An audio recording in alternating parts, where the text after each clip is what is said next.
In 2005, United States Senator Elizabeth Warren, then a Harvard law professor specializing in bankruptcy law, co-authored a book with her daughter called All You're Worth. The book introduced a budgeting framework built around three categories: 50% of after-tax income to needs, 30% to wants, and 20% to savings and debt repayment. The framework was clear. It was memorable. It was built on real data from bankruptcy research and designed to give ordinary people a simple way to evaluate whether their spending was structurally sound. For the time and the economic environment in which it was written, it was genuinely useful. That was 20 years ago. The United States economy, the housing market, the cost of education, the nature of employment, the financial reality of daily life for most working adults, almost none of it resembles the world the 50-30-20 rule was designed to navigate. And yet the rule has not been updated. It has not been retired. It has not been modified to reflect 2 decades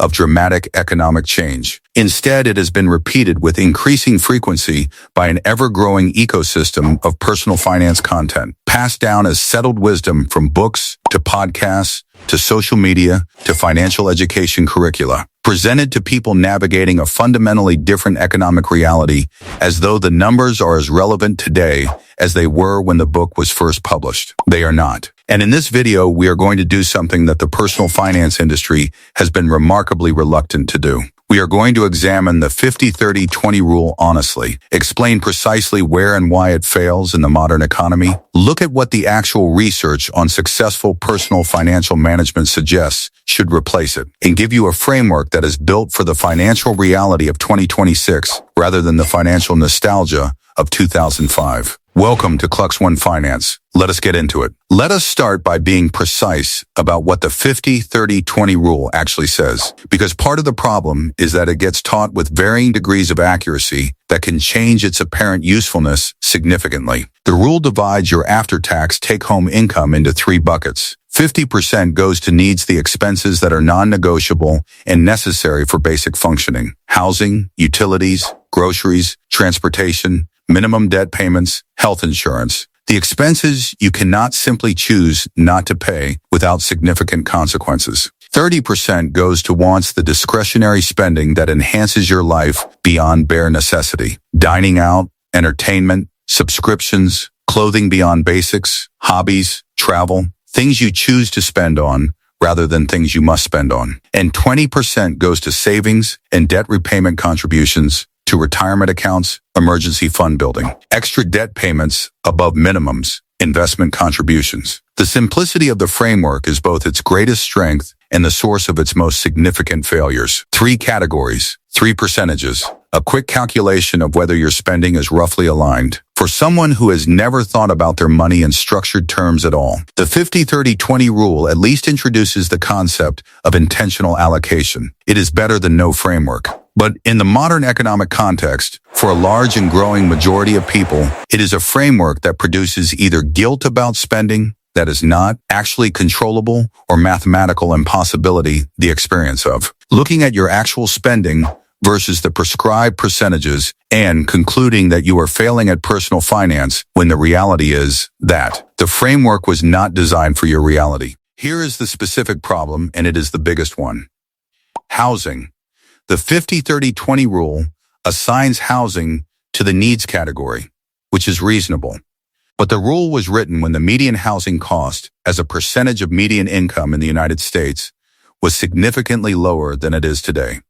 In 2005, housing consuming 25-30% of take-home income was common and well within the 50% needs bucket, with room to spare for other essential expenses. In 2026, the median rent in most major American cities exceeds 35% of median take-home income.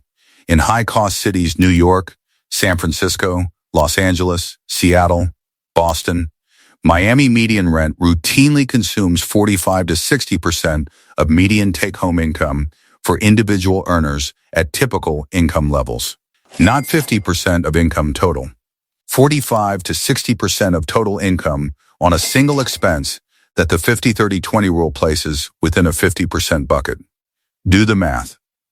If you are a typical earner in a major American city and your rent consumes 45% of your take-home income, You have used 90% of your needs allocation on housing alone before paying for food, transportation, utilities, health insurance, minimum debt payments, or any other necessity. The remaining 10% of the needs bucket, 5% of total income, must cover everything else that is essential. That is not a budgeting challenge. That is a mathematical impossibility. And this is not a marginal or extreme situation. It is the median. The 50-30-20 rule, applied to the housing reality that most people under 45 in most major cities actually live in, produces a needs category that is structurally impossible to satisfy within 50% of income before the first discretionary dollar is allocated. The rule does not bend to this reality. It simply fails. And it fails specifically for the people who are most likely to be consuming personal finance content and trying to improve their financial lives, younger adults. People in cities where economic opportunity is concentrated. People who are early enough in their careers that their income has not yet caught up with the cost of living in places where their careers exist. The needs versus wants distinction is the second major failure mode of the 50-30-20 rule, and it is a philosophical problem as much as a mathematical one. The rule assumes that needs and wants are cleanly separable categories that most people can reliably distinguish and correctly classify. They are not. And the failure of that assumption is not a matter of personal weakness or budgeting inexperience. It reflects a genuine complexity in the nature of spending in the modern economy. Consider transportation. A car payment is a need if you live somewhere without viable public transit and the car enables you to get to and from work. A car payment is a want if you live in a city with reliable transit and the car is primarily for convenience. The same expense in different circumstances belongs in different categories. The 50-30-20 rule has no mechanism for navigating this variability. It prescribes that transportation belongs in needs, full stop, which is correct for some situations and incorrect for others. Consider a phone plan. In 2005, a basic phone was a convenience. In 2026, a smartphone with data is, for most professional workers, a functional requirement of employment. Remote work requires connectivity. Job searching requires connectivity. Communication with employers, clients, and colleagues requires connectivity. The smartphone has migrated from want to need for most working adults. But the 50-30-20 rule was written before this migration happened and does not reflect it. Consider childcare. For a two-income household with young children, childcare is as non-negotiable as rent. It is not a discretionary lifestyle choice. It is a structural requirement of both parents being able to work. But childcare costs in most American cities have risen so dramatically over the past 2 decades that they frequently consume 10 to 15% of household income on their own, taking another large chunk out of the 50% needs bucket before food, housing, transportation, utilities, or insurance have been accounted for. The 50-30-20 rule was designed for a world where the costs of life's genuine necessities were low enough that they fit comfortably within 50% of an average income with meaningful room to spare.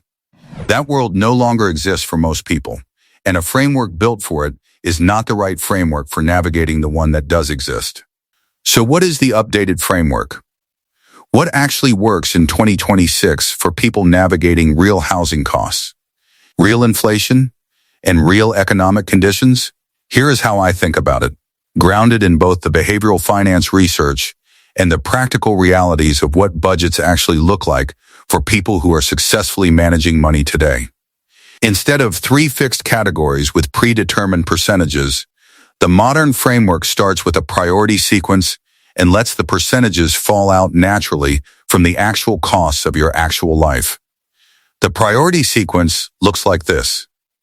Priority 1 is essentials, first not 50% of income, but whatever your actual essential costs are in your specific geographic and life situation. Housing, utilities, groceries, transportation, minimum debt payments, health insurance. Calculate the actual number. In some cities and life situations, that might be 40% of income. In others, it might be 65%. The number is what it is based on your reality, not what a rule from 2005 says it should be. Understanding your actual essential cost number is the first step, and for many people, it is a genuinely clarifying exercise because it reveals exactly how much margin exists between their essential obligations and their income. Priority 2 is savings rate as a non-negotiable commitment that comes directly after essentials, not after discretionary spending. This is where the pay yourself first principle integrates with the updated framework. Before a single discretionary dollar is allocated, a savings rate is committed. Not necessarily 20% may not be achievable for someone whose essentials consume 60% of income, and setting an unachievable target ensures that no target gets hit. But some percentage, however small, committed before discretionary spending is allocated. 10% if it is possible, 5% if 10 is not yet, even 3% if that is what the math supports right now, with a plan to increase it as income grows or essential costs decrease. The principle is that savings is treated as a non-negotiable expense that comes before discretionary spending, not as an aspiration that gets funded from what discretionary spending leaves behind. Priority 3 is debt acceleration beyond minimums. Minimum payments are already captured in the essentials category. Additional debt payoff is treated as a financial priority funded before discretionary spending, because high-interest debt is one of the most effective destroyers of financial progress, and eliminating it rapidly has a compound return that most discretionary spending cannot match. Priority 4 is everything else, the spending that makes life enjoyable beyond bare necessity. And here is the critical difference between the updated framework and the 50-30-20 rule. In the updated framework, the discretionary budget is not 30% of income as a predetermined allocation. It is whatever remains after essentials, savings, and debt acceleration have been funded. In some months, that is significant. In months with irregular essential expenses or with aggressive savings and debt payoff commitments, it may be very small. The discretionary budget is a result of the other priorities being funded first, not a predetermined entitlement that gets protected at 30% regardless of whether the other priorities are being met. The category that deserves specific attention in the updated framework is what financial planners call irregular essential expenses, and most budgets handle poorly the costs that are real and non-negotiable, but that do not occur every month. We covered sinking funds in the zero-based budgeting video, but in the context of the percentage framework replacement. These expenses belong in the essentials category, divided by 12, and treated as a monthly cost even when the actual expenditure only occurs annually or quarterly. Car maintenance budget divided by 12. Personal ratios based on those actual numbers, with a realistic improvement trajectory that is ambitious enough to matter, but realistic enough to sustain. Your essential percentage might be 55%. Your savings commitment might be 8% right now, with a plan to reach 15% over the next 2 years. Your debt acceleration might be 7% while high-interest debt remains.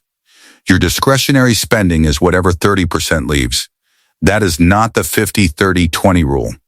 It is your rule, built from your reality, serving your specific financial trajectory. And it is infinitely more useful than a universal prescription that does not account for the housing market you live in, the debt obligations you carry, the income level you have reached, or the life circumstances that make your financial situation yours, rather than the median American household from 2005. The one principle that beats every rule, every percentage framework, and every budgeting system, including the updated one we just built, is this. Money that is assigned a destination before it is available to be spent almost always reaches that destination. Money that is available without a designated destination almost always gets spent on something that was not a priority when the decision to keep it available was made. That principle is the entire philosophy of zero-based budgeting compressed into one sentence. It is the mechanism behind pay yourself first. It is why automation works better than willpower. It is why the 50-30-20 rule fails when housing takes 60% of income, and why even a perfectly designed percentage framework fails if the act of intentional dollar assignment does not actually occur before the money is available to spend. Whatever percentages you build your budget around, the implementation of the intentional assignment principle is the thing that makes those percentages real rather than aspirational. Automate the savings. Automate the minimum debt payments. Assign the remaining dollars to discretionary categories before the month begins. Track actual spending against those assignments in real time. Make deliberate adjustments when life diverges from the plan rather than discovering the divergence after the money is already gone. Do those things consistently, with ratios that are built from your actual reality rather than inherited from a rule designed for a different era. And your financial outcomes will reflect the power of intentional money management rather than the limitations of a framework that history has passed by. Subscribe to Klux One Finance if you have not already. Hit the bell notification. Share this with someone who has been trying to make the 50-30-20 rule work and wondering why it keeps failing them. And I will see you in the next one.